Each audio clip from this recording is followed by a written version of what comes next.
ఇప్పుడు చాలా మంది కొంతమంది ఇప్పుడు యాక్సిడెంట్ కేసెస్ వస్తారు సార్. సో చాలా యంగ్గా ఉంటారు వాళ్ళకి ఏదైనా ఇప్పుడు ఆ ఫ్రాక్చర్ కానీ అట్లా అయినప్పుడు మీరు ఎలా సార్ ఏమైనా రీప్లేస్ చేయడానికి అలాంటి వాళ్ళకి ఏమైనా పాసిబిలిటీ ఉంటుందా?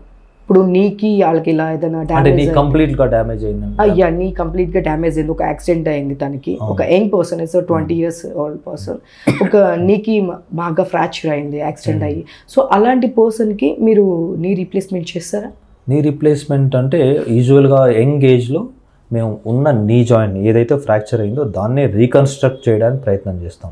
Okay, we will do it's almost will try to do that. We rarely we do a knee replacement when there is completely bone loss where we cannot reconstruct at all. Okay, we will try to give always natural knee in young patients. Sir దీనిలో types of replacements అంటే ఎన్ని types ఉంటాయి sir అసలుకి? మన అరుగుదల పరిస్థితిని బట్టి లేదా వాళ్ళ జాయింట్ క్వాలిటీని బట్టి ఏజ్ని బట్టి దీంట్లో కూడా రకరకాలు ఉంటాయి. మేజర్గా ఏమంటే యూనికాండైలర్ అంటే పార్షియల్ కొంత భాగం కీలును మాత్రమే మార్చడము, దీన్ని యూనికాండైలర్ రీప్లేస్మెంట్ అంటాము. ఓకే, యూనికాండైలర్ నీ రీప్లేస్మెంట్ అంటే ఒక్క భాగం మాత్రమే, ఒక సైడు భాగం మాత్రమే దాన్ని మనం కీలు మారుస్తామన్నమాట. అంటే మళ్ళీ తర్వాత మళ్ళీ అరిగితే పూర్తిగా మార్చుకోవడానికి అవకాశం ఉంటుంది. ఇంకో విధంగా అంటే మనకు యూజువల్గా మనకు ఇండియాలో ఏమవుతుందంటే మనకు అడ్వాన్స్ స్టేజ్లో మన దగ్గరికి వస్తారు కాబట్టి మనం ఫుల్ నీ రీప్లేస్మెంట్ అంటే అందుకే దాన్ని టోటల్ నీ రీప్లేస్మెంట్ అంటాం. So partial knee replacement, total knee replacement అంటాం. ఇది కాకుండా ఆ కీళ్ళలో ఆ ఇంప్లాంట్ ఏదైతే వాడతామో దాంట్లో ఉన్న బేరింగ్ సర్ఫేసెస్ బట్టి కూడా రకరకాలుగా ఉంటాయని చెప్పవచ్చు అనమాట. అంటే కోబాల్ట్ క్రోమ్ షైనింగ్ సర్ఫేసెస్ అట్లా ఉంటాయి, లేదా ఈ సెరామిక్ కోటెడ్ నీస్ అని ఉంటాయి అన్నమాట. సెరామిక్ కోటెడ్ అంటే అట్లా దానికి ఒక కోట్ ఉంటుంది, సెరామిక్ కోట్ ఉంటుంది. ఓకే, దానివల్ల ఫ్రిక్షన్ తక్కువగా ఉంటే అరుగుదల తగ్గుతుందని మన స్టడీస్లో తేలిందనమాట. ఓకే, అది ఒక రకము. తర్వాత కోబాల్ట్ క్రోమ్ షైనింగ్ ఫినిష్ మన రొటీన్గా వాడేది ఒకటి. ఈ విధంగా రకరకాల బేరింగ్ సర్ఫేసెస్ని బట్టి డిఫరెంట్ ఉంటుంది. తర్వాత మనం రీప్లేస్ చేసే జాయింట్ని మొత్తం చేస్తున్నామా లేదా కొంత భాగం మాత్రం చేస్తున్నాను బట్టి దాన్ని రకరకాలుగా మనం పేషెంట్ అవసరాలను బట్టి మనం చేస్తాం. అంటే కొంతవరకు కూడా చేసి అట్లా కూడా పాసిబిలిటీ ఉంటుంది. ఎందుకంటే కొంతమందిలో అర్లీ స్టేజ్లో ఎప్పుడైతే ముందే అరుగుదల ముందు భాగం వచ్చినప్పుడు ఒక భాగం మాత్రమే అరిగి ఉంటుంది అన్నమాట, ఒక ప్రాంతం. ఓకే, దాన్ని మాత్రమే రీప్లేస్ చేస్తాం. ఓకే, కొంత భాగం వరకే మనం చేయడానికి అట్లా పాసిబిలిటీ ఉంటుంది. దాన్ని యూనికాండైలర్ నీ రీప్లేస్మెంట్ అంటారు. ఓకే, కార్డియోరేజ్ రీప్లేస్మెంట్ అంటే ఏంటి sir? Cartilage replacement. Cartilage replacement అంటే ఇప్పుడు మనం ఇదంతా మాట్లాడుకున్నది ఏమిటంటే మన మెయిన్ ప్రాబ్లం ఏమిటి, కీళ్ళ మార్పు ఎందుకు చేస్తాము కీళ్ళ మార్పిడి అంటే అరుగుదల. ఏమి అరిగింది, ఏమి పోయింది అక్కడ అంటే కార్టిలేజ్ పోయింది. సో ఏదైతే పోయిందో దాన్నే రీప్లేస్ చేయడం అనమాట, దాన్ని కార్టిలేజ్ రీప్లేస్మెంట్ అంటాం. ఇప్పుడు ఏం చేస్తున్నాం, మనం కార్టిలేజ్ పోయింది కాబట్టి ఆ స్థానంలో మనం ఈ మెటల్ జాయింట్ పెడుతున్నాం, ఆర్టిఫిషియల్ జాయింట్ పెడుతున్నాం. సో పేషెంట్ నొప్పి ఉండకుండా నడవడానికి. కానీ ఇప్పుడు కొత్తగా ఏమొచ్చిందంటే ఏదైతే కార్టిలేజ్ పని చేయడం లేదు అంటే అరుగుదల డ్యామేజ్ అయిపోయిందో ఆ ప్లేస్లో మళ్ళీ తిరిగి కార్టిలేజ్నే పెట్టడం. ఎలాగంటే మనం పేషెంటు ఇది 2 స్టేజ్లో చేస్తాం. ఫస్ట్ స్టేజ్లో ఏమంటే ఆర్థ్రోస్కోపికల్లీ వెళ్ళి ఎంత డ్యామేజ్ అయింది, ఎక్కడ డ్యామేజ్ అయిందని చూసుకుంటాం అనమాట, ఎంత కార్టిలేజ్ పోయింది. అక్కడి నుంచి ఒక చిన్న కార్టిలేజ్ ముక్కను తీసుకొని ల్యాబొరేటరీకి పంపిస్తాం. అక్కడ వాళ్ళ మనకు ఆ కార్టిలేజ్ కణాలను తయారు చేసి పంపిస్తారు. సో అవి తీసుకొచ్చి అక్కడ పూయడం అనమాట, అక్కడ అతికించడం. సో ఏమవుతుందంటే ఏదైతే కార్టిలేజ్ పోయిందో ఆ కార్టిలేజ్ మనం తెచ్చి అక్కడ పెడుతున్నాము, ఇంకా మిగిలినంతా మళ్ళీ నార్మల్గా ఉంటుంది. It is not artificial joint, patient సొంత న్యాచురల్ జాయింట్ అనమాట. కానీ ఇవన్నీ అర్లీ స్టేజెస్లో సక్సెస్ రేట్ బాగా ఉంటుంది, ముందే. ఓకే, ఇట్లాంటివి ఇప్పుడు ఇది ఎప్పటి నుంచి స్టార్ట్ ఉంది సార్? ఇది మామూలుగా నేను ఇది దగ్గర 5 to 6 years బ్యాక్ నుంచి చేస్తున్నాను. ఓకే, అర్లీ స్టేజెస్లో చేస్తున్నాము. ఇంకా చాలా కొంత సమయం పడుతుంది దీని అవుట్కమ్ అని రావడానికి, బట్ అర్లీ రిజల్ట్స్ బాగున్నాయి. ఓకే, మీరు ఎంతమంది చేసేసారు ఈ ట్రీట్మెంట్ అనేది? కన్సిడరబుల్ నంబర్స్ చేశాము. ఓకే. లైక్ ఎగ్జాక్ట్గా చెప్పడం Okay. బట్ జనరల్గా ఇప్పుడు మీ దగ్గరికి చాలామంది పేషెంట్స్ ఈ ఆర్థరైటిస్కి ప్రాబ్లమ్స్ గురించి వస్తూ ఉంటారు. వీళ్ళకి దీనిలో మీరేమైనా ఎక్సర్సైజ్ లాంటివి చెప్పి కొంతమందికి ఏమైనా సజెస్ట్ చేస్తారా? ఎక్సర్సైజ్ తర్వాత ఫిజియోథెరపీ అనేది ఇది కంపల్సరీ. ఓకే. అంటే ఇది మెయిన్గా ప్రివెంట్ చేయడానికి, ఓకే. అర్లీ స్టేజ్లో వచ్చినప్పుడు కానీ లేదా ఇంకా అర్లీ స్టేజ్ కంటే ముందే కొంతమంది రిస్క్ పేషెంట్స్ ఉంటారు, హెవీ వెయిట్ ఉంటారు.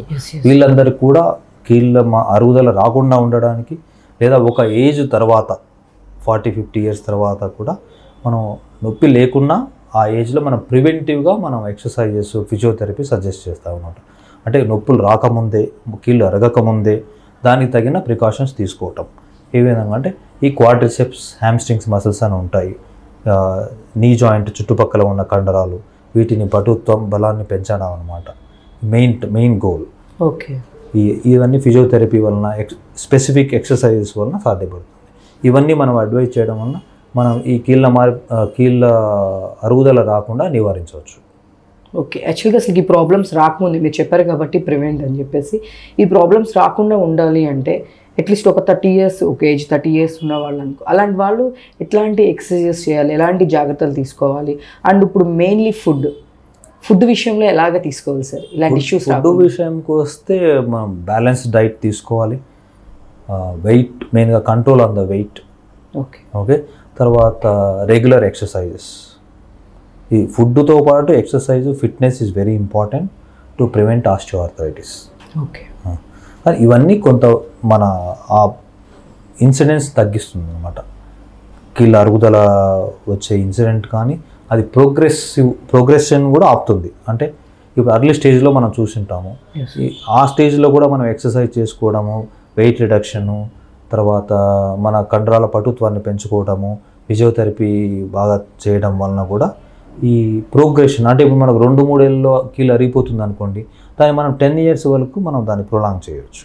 ఓకే. ఎర్లీ స్టేజ్లో బట్ అల్టిమేట్గా అరుగుదల వచ్చే అవకాశం ఉంటుంది. కానీ ఆ 10 ఇయర్స్ పెయిన్ లేకుండా అరుగుదలని మనం నివారించడానికి ఈ ప్రివెంటివ్ మెజర్స్ అన్ని మనం వాడుకోవచ్చు. ఓకే. అసలు ఎలాంటి ఫుడ్స్ అనేది ఎక్కువ సజెస్ట్ చేస్తారు సార్ మీరు? Food it's a balance diet. స్పెసిఫిక్గా అంటే దీనిలో ప్రోటీన్ తీసుకోవాలని ఇప్పుడు చాలా మంది చెప్తూ ఉంటారు, కొంత ప్రోటీన్ తీసుకోవాలి, లేదు ఫ్యాట్ తీసుకోవాలని కొన్ని ఇట్లా చెప్తూ ఉంటారు. ఏది కానీ ఎక్స్ట్రీమ్గా తీసుకోవడం ఏది మంచిది కాదు. ఓకే. అన్నీ బ్యాలెన్స్డ్గా తీసుకోవాలి. ప్రోటీన్, ఫ్యాట్, కార్బోహైడ్రేట్స్ అన్నీ శరీరానికి అవసరమే, కానీ అన్నీ మితంగా తీసుకోవాలి. ఏది ఎక్కువైనా ప్రమాదకరమే. ఇప్పుడు ఎక్సర్సైజ్ చేస్తూ ఈ కండరాలు పెంచుకోవడము దీనికోసం అని చెప్పేసి ఈ ప్రోటీన్ వాడుతున్నారు, దానివల్ల చాలా ప్రమాదకరం. ఓకే. ఈ మల్టీ ఆర్గాన్ ఫెయిల్యూర్ ఇవన్నీ జరుగుతాయి దానివల్ల. ఓకే. సో ప్రోటీన్ తీసుకునేటప్పుడు ప్రొఫెషనల్ అడ్వైస్ కంపల్సరీ తీసుకోవాలి. ఓకే. అంటే ప్రోటీన్ అనేది బాడీకి మంచిదే కదా సార్, అది ఎక్కువ తీసుకోకూడదు? అన్నీ మంచిదే. ఓకే. ప్రోటీన్ మంచిదే, ఫ్యాట్ మంచిదే, షుగర్ మంచిదే, కానీ వాటి మోతాదులోనే, ఆ లిమిట్స్లోనే అది మంచిది. ఓకే. ఏది ఎక్కువైనా అది విషమే అవుతుంది. Okay sir. అంటే ఇప్పుడు కొంచెం ఎక్సర్సైజ్ చేసే వాళ్ళు ఏంటి అంటే ప్రోటీన్ షేక్స్ ఎక్కువ యూస్ చేస్తూ అదే చెప్తున్నాను. అది గైడెన్స్ లేకుండా ఏమి తీసుకుంటున్నాము, అసలు అది ఏం ప్రోటీను, అది దానివల్ల సైడ్ ఎఫెక్ట్స్ ఏంటి, అది ఎక్కడ మన ఆర్గాన్స్ని డ్యామేజ్ చేస్తుంది, అవన్నీ తెలుసుకోకుండా బ్లైండ్గా యూత్ ఈ మధ్యకాలంలో ఎక్కువ తీసుకుంటున్నారు. అది కరెక్ట్ కాదు. ఓకే. అంటే ఇది బాడీ బిల్డ్ చేయడానికి, వెయిట్ పెరగడానికి అని చెప్పేసి misguided. Okay. Should be well guided. Under the guidance they should take with a proper professional advice. Okay. And proteins కూడా ఇవి ఎక్కువ ఏది పడితే అది తీసుకోకూడదు. Always depend on the natural food. Okay. Than this artificial concentrated foods. Okay. Natural foods are always preferable. Okay. అంటే ఇప్పుడు మీరు న్యాచురల్ అంటున్నారు కాబట్టి ఈ కీళ్ళ ప్రాబ్లమ్స్ ఇట్లాంటివి రాకోకుండా ఉండడానికి ఎక్కువగా ఏ ఫుడ్ సజెస్ట్ చేస్తారు? ఇప్పుడు రకరకాల కీళ్ళ వాతాలు ఉన్నాయి. ఇప్పుడు మనకు గౌటీ ఆర్థరైటిస్ అని ఉంది. ఓకే. ఇది యూరిక్ యాసిడ్ పెరగడం వలన వస్తుంది.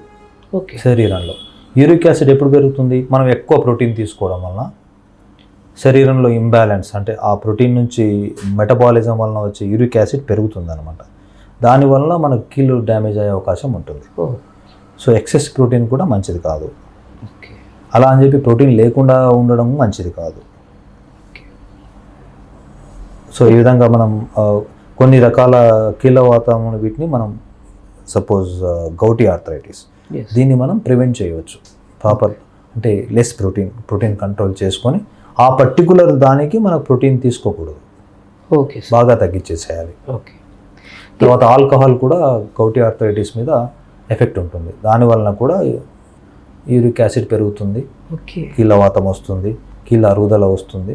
ఈ will end up in knee replacement. Okay. Alcohol వలన ఆర్థరైటిస్ ప్రాబ్లం కూడా ఉంటుంది సార్? గౌటీ ఆర్థరైటిస్ మెయిన్ కారణం అది. Okay sir. ప్రోటీన్తో పాటు ఆల్కహాల్ కూడా కారణం.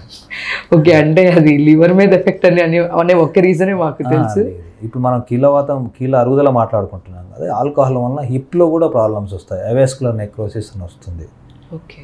దాంట్లో రక్త ప్రసరణ ఆగిపోతుంది, దానివల్ల ఈ బాల్ అండ్ సాకెట్ జాయింట్ అంటాం కదా, ఆ బాల్లో అది డెడ్ అయిపోతుంది, దానివల్ల ఆర్థరైటిస్ వస్తుంది. తర్వాత they will end up ultimately in hip replacement surgery. Okay sir. ఇప్పుడు చాలామంది వెయిట్ డిక్రీజ్ అవుతూ ఉంటారు. అంటే ఇప్పుడు ఎట్లా అంటే వెయిట్ పెరగడానికి కొన్ని రోజులు ప్రోటీన్ ఎక్కువ తీసుకొని కొన్ని ఎక్సర్సైజ్ చేస్తూ ఉంటారు, మళ్ళీ కొన్ని రోజులకి నీల్గా అయిపోతుంటారు, లీనీగా అయిపోతూ ఉంటారు కొంతమంది. అలాంటి దానివల్ల మనకి ఇట్లాంటి ప్రాబ్లమ్స్ రావడానికి ఏమైనా ఉంటుందా? వీటి వల్ల జనరల్ సిస్టమ్ అని ఎఫెక్ట్ అవుతాయి కదా, దీనివల్ల కీళ్ళ నొప్పులు రావడము, కండరాల నొప్పులు రావడము జరుగుతుంది. ఏది ఎక్స్ట్రీమ్గా సడన్గా పెరగడము, సడన్గా తగ్గడం వల్ల డెఫినెట్గా ఎఫెక్ట్ ఉంటుంది. ఓకే. ఎక్సర్సైజ్ చేసేటప్పుడు కూడా మినిమం మన బాడీని చూసుకొని చేయాలి. Okay sir. Thank you sir. చాలా మాకు దీనికి అన్నీ చెప్పారు మీరు, ప్రతి దానికి ఆన్సర్ చేశారు సార్. ఇంకా మీ ముందుకి ఇంకా చాలా క్వశ్చన్స్ తీసుకొస్తాము, but thank you sir. Thank you so much. నమస్తే. ఎంతో మందిలో ఉన్న డౌట్స్ని ఈరోజు క్లియర్ చేశాము. మరికొన్ని డౌట్స్ మరొక ఎపిసోడ్లో చూద్దాం. చూస్తూ ఉండండి హితం టీవీ. Thank you.